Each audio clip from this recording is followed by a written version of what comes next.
Oh, we've got SAS, by the way. Wonderful. Sasan. Sasan, that's exciting. Hi guys, welcome back to the next episode of Don't Fear the Wait with me, your TinyTitan host, Vicky Masita, and today I am joined by a very intelligent, very wonderful, very beautiful Mr. Richard Foster, who is also the owner of Strom Sports Nutrition. He just kind of like gave me a bit of an eyebrow raise there when I said very intelligent. I thought you were talking about someone else that you might have had on. I thought you might have had someone else coming on. Oh, right. Okay. Yeah, there is that, of course. Rick, how are you, lovely? Yeah, I'm okay. I'm okay. We are plodding on, as is the phrase. Things are okay at Strom, which given the state of the rest of the industry, okay is pretty good. Yeah, I would say that okay is pretty good. So we were having a little bit of a chat off air and obviously back in, various other WhatsApp conversations about people finding this particular lockdown a lot harder than the previous two. And people are losing focus, maybe losing mental drive or everything else that coincides with that. So that's the reason why we brought you on here today, because you really take neurological focus to the nth degree when it comes to supplementation. So I just wanted to, in fact, just reply to that before we go any further. If I do, it's not something we've consciously done. I think people confuse, particularly within the realms of supplements, stimulants with focus, and they're different things. Very different things, in fact, in the world of supplements. The first product we did that kind of really looked at brain health and focus is Support Max Neuro, which you've used for probably 2-3 years now. Oh, at least, yeah, every day. And that was never really made as a focus product. It was always made as a general brain health, cognitive health product. And it seems that lots of people are very stressed, and perhaps lots of people struggle with cortisol levels, and therefore managing those enables them to focus on the task at hand more efficiently. So the focus almost comes as a side effect of dealing with the underlying problem, which I suppose is how you could argue medicine should work. Not that it's medicine, but that if you deal with the underlying problem, then the symptom goes away rather than just masking the symptom, which in the realms of supplements is kind of where I think a stimulant would come in. You can take a very strong stimulant and get a load of stuff done on that particular day, but the underlying issue that was causing you to not get that done in the first place is still there. And that's what we try and do with all of our health supplements anyway. We try to address causes rather than symptoms, and as a rule it works pretty well. For sure. So why is it then, and what do you think is the major cause of people actually losing their focus? Because let's have a look at it. The underlying problem is the lockdown, and the symptoms that people are experiencing are realistically all the same. Yeah. And I mean, the risk of sounding like a negatron, we can't fix the lockdown. I do think that's the underlying cause. It is the underlying cause. And what we've done, first lockdown, second lockdown, is we've tried to treat the symptom, i.e. we feel sad, so let's do this really productive home workout, let's do this, let's do that. And they're all things that are great, and they're all things that are good to do, but none of them address the underlying problem. And we're coming on for a year now, and this shit's wearing thin. And I tend to be someone who tries to just get on with stuff, and it's wearing thin with me.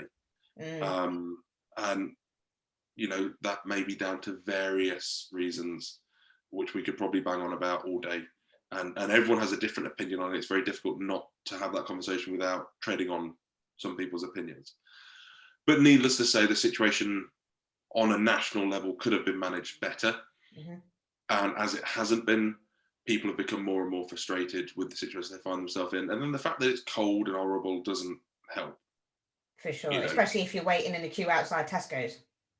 Sure, yeah. I mean, if you had to go and do your exercise outside in June, it was annoying, but actually I think a lot of us probably quite enjoyed aspects of it. Sure. I just didn't do any exercise. That was fine too. But that's not the situation we find ourselves in now. I think lots of people have found ways to get by, but I'm seeing on my social media feeds people saying, you know what, like, I'm done with home training. I guess you're seeing it with clients as well. For sure, yeah. And if, hey, look, we all pay memberships at gyms. You're very passionate about gyms. If home training was just as good, then gyms wouldn't be a thing. Yeah, absolutely. So there's two sides to it, isn't there? There's the, hey, I found really good ways of training at home and being productive, but also what we did before was better.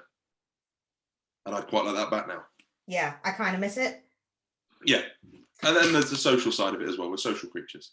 Yeah, absolutely. And that is one of the biggest things I have noticed on a couple of clients whose partners have been diagnosed as a positive case with COVID. So then they have to self-isolate. And it's like they're saying, just literally staying in the house all day. The fact that I can't go out. Reese is on his first day back now from exactly that situation. And that's the biggest issue, isn't it? Because you can't even go out for like your 10-minute walk, for that one walk a day that you're allowed to do. Yeah. Well, because it's fallen on weekends, he's effectively been out the loop for 2 weeks. Right, okay. It's only 2 weeks in the scheme of things. It's not a big deal. But he came this morning, he's like, I feel like I haven't been here in a year. Yeah, that's it. And it's routine. It knocks your routine out of focus. And the fact that, he probably has equipment at his fingertips when he is there at Strom, and then he doesn't, and Reese is an athlete and he's a competitive athlete, so that can knock his mindset out of focus at the same time. But this is the reason why one of the things that we wanted to talk about was some of the supplements that you have put together to improve neurological focus, and one of those is the new one, which is Clean Kill. Yeah, so Clean Kill was going to be released, and this is kind of where it's difficult because there is crossover with supplements.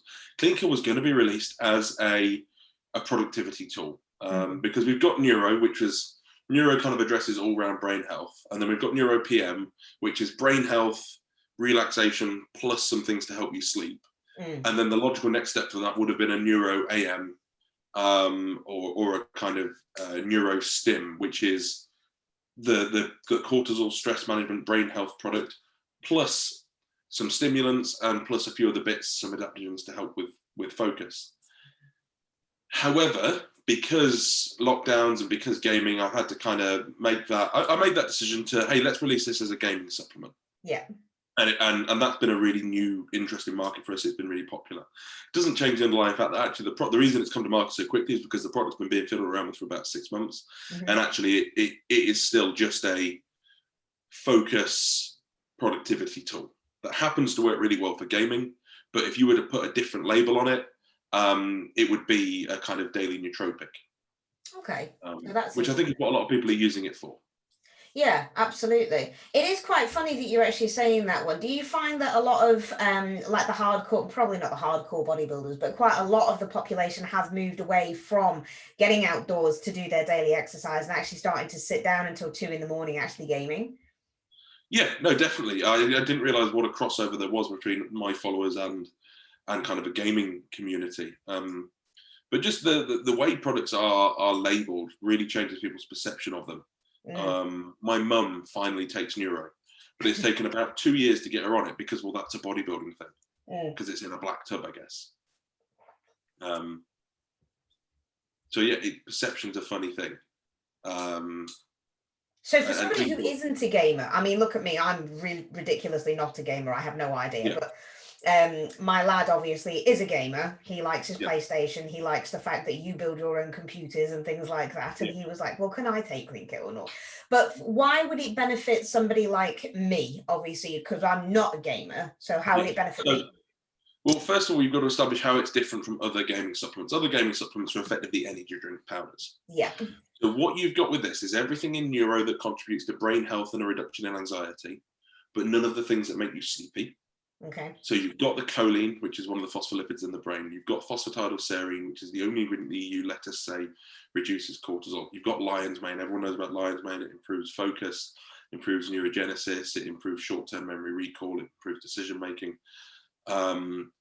You've got Rhodelia rhodesiae, which isn't in any other Strom products, but I used it probably 10 years ago in a product from ALRI, which is an adaptogen very similar to ashwagandha in its action, apart from it doesn't make you sleepy. But that kind of anti-jitters, anti-anxiety. And then you've got actually the stimulants from regular Stimumax. So because it's a Strom product, it's not aimed at, unfortunately, people like your son, it's not aimed at kids, it's aimed at adult, discerning gamers. Yeah.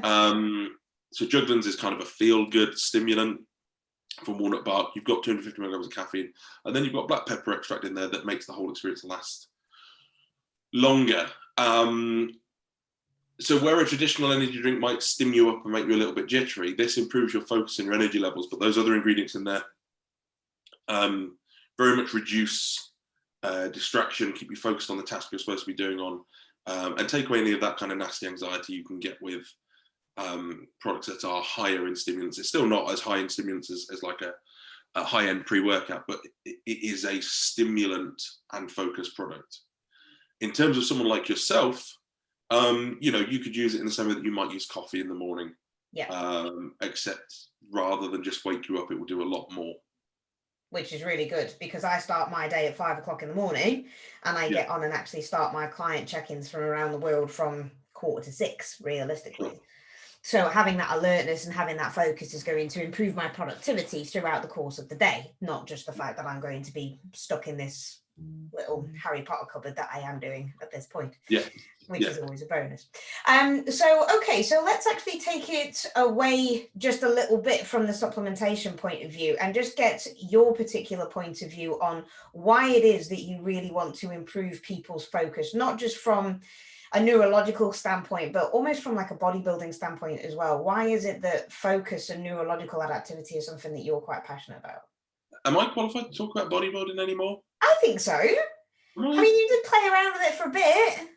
Yeah, but I get distracted easily, and trying to not get distracted is something that has massively improved my outcomes in the thing. And I guess the goal has always been to improve people's outcomes, whether it's their health outcomes, their sporting outcomes. I accept that high-end competitive athletes might sacrifice some of their other outcomes for their competitive outcomes. In terms of improving focus is one of these strange terms where people perhaps misterm it. And by that I mean that there's a big difference between being focused on something and being productively focused on something. Okay. You know, you can spend all day on something, not be distracted by it, and produce nothing of use. Or you can be focused in on something. I mean, I do a little bit of writing now, and I can spend an entire day staring at something and produce nothing that's particularly interesting. Or I can have a couple of hours where I'm very zoned in and actually on task and produce really high quality work. And I think that comes into your setup, how you go into that task. And there's loads of factors to that, some of which you'll be far more qualified than me to talk on. I wouldn't get that far. But you can't, with the best will in the world. Bodybuilding is one of these sports where lots of people talk about you've just got to want it more, you've just got to outwork everybody. If you sit down and go, right, I am going to, for example, write an article or do Vicky things, I'm going to sit down, I'm going to do it now, and your head's not in the right place, you can have all the best intentions in the world, but if nothing comes out of you, it's ultimately a failed task. Whereas if you look at the variables that allow you to be successful in those tasks, well, you know, am I rested? Am I prepared? What background reading do I need to do? What do I need to do to get my head into the game? You can improve the amount of work done over a shorter space of time by setting the scene, as it were. And you can do exactly the same thing in bodybuilding. You can go into the gym and try really hard for 3 or 4 hours and probably do lots and lots of sets. But if they're kind of empty volume sets, they're not going to be as productive as if you plan out that session, decide the order in which you're going to do things, look at things that have affected your performance past in a negative and a positive way, and try and eliminate the negatives and really emphasize the positives. You'll have a far better outcome than someone who just goes into the gym for 3 hours and tries to kill himself. Sure. No matter how well-intentioned the person who goes into the gym for 3 hours might be. Yeah, because you can just basically be a busy fool as opposed to absolutely. A focused that's individual. The perfect term. Yeah, definitely. Okay, so, and why do you think that the lockdown has changed people's focus and changed people's motivation? One particularly. I think we would go with this one in particular. But I mean, if you take the lockdown as a whole, as in like these last 12 months, why do you think that's actually changed people's focus and motivation realistically? Yeah, I mean, I think initially we had an awful lot of, we just need to get through this 2 weeks. We just need to get through this 4 months, this 4 weeks, whatever. This time round, we don't have an end date. We don't have by this point, it'll all be done, which we rather naively thought there would be the first time. or some people did, some people didn't. So I think initially people just tried to fill their time.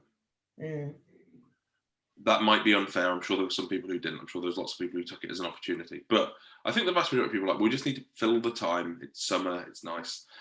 This time around, I don't know when gyms are opening. Do you know when gyms are opening? Not a clue. And within our industry, a lot of people rely on those gyms for their jobs. Yeah. The best example I can give you is the last lockdown. I went to drive for APC because I didn't want to cut Reese's out because it's not his fault the gyms are shut and so on. Sure. This lockdown, I haven't done that.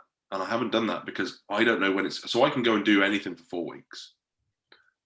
I can't go and work somewhere else to justify paying someone their wage to do their job for an indefinite period of time.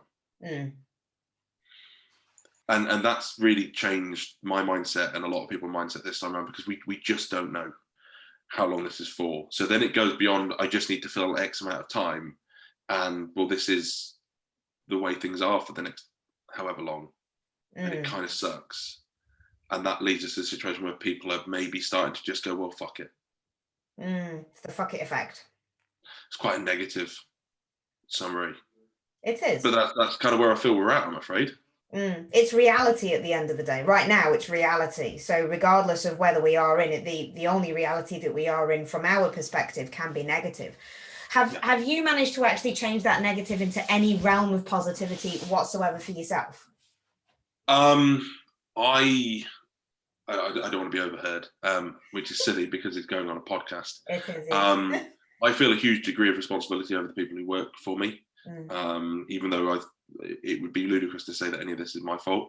And that's because I've made the rather silly decision to employ friends. Yes. Which makes things very difficult. Clean Killers is a good example of trying to make the best of a situation. For sure. We've got this product that's ready to go. We were going to launch it for this purpose, but actually because of what's going on, this might be a better purpose for it. But I have found this one harder. And you know, I'm not the kind of person that's gonna cry about it or put hashtag mental health. It's just a bit wank. Well, that's a very good summary. I like that. It's just a bit wank. All you can do is put one foot in front of the other, and eventually it will be done. Yeah. So it's just no amount of kicking and screaming and huffing and puffing and putting cryptic statuses on Facebook is going to change that. No, this is it, isn't it? Apart from maybe reduce my enjoyment of what we have got. You like putting little bits on Facebook though, but then again, you're not really cryptic about it. You're just plain and blunt. No, I became very fuck the system last year, and then I realized that all I do is wind myself up. Yeah, you do that a lot though. Yeah, all I do is get myself annoyed. It doesn't change anybody else's day. Ultimately, it's not going to change the reality of what's going on in any way, shape, or form. I was out yesterday with Rose on a push bike. We can't go to the gym, but the church was open, and I've never seen so many old people in my life. I'm not saying that they shouldn't be able to go to church. What I'm saying is that if that's allowed and the gym isn't, that's a ludicrous situation to be in. For sure. However, no amount of me bitching about it will change it. No, because you're not in power. No. So ultimately, what's the point? All I'm going to do is wind myself up. This is it. I mean, the point is that it's like we were saying previously, you can be really negative and wind yourself up over things that you have no control over, but it's actually not going to help the situation whatsoever. No. So what's the point? You might as well just kind of crack on and then wind yourself up about the things that you can control and make those variables better. Yeah. I mean, as a coach, you may disagree with me here, but I think at the moment, particularly with social media, there's a huge pressure on people to be positive, to make sure you're doing your home workouts, to make sure you're progressing as best you can. And I would perhaps argue that people can do what the fuck they want. Yeah. To be fair, I'm not going to... You know what?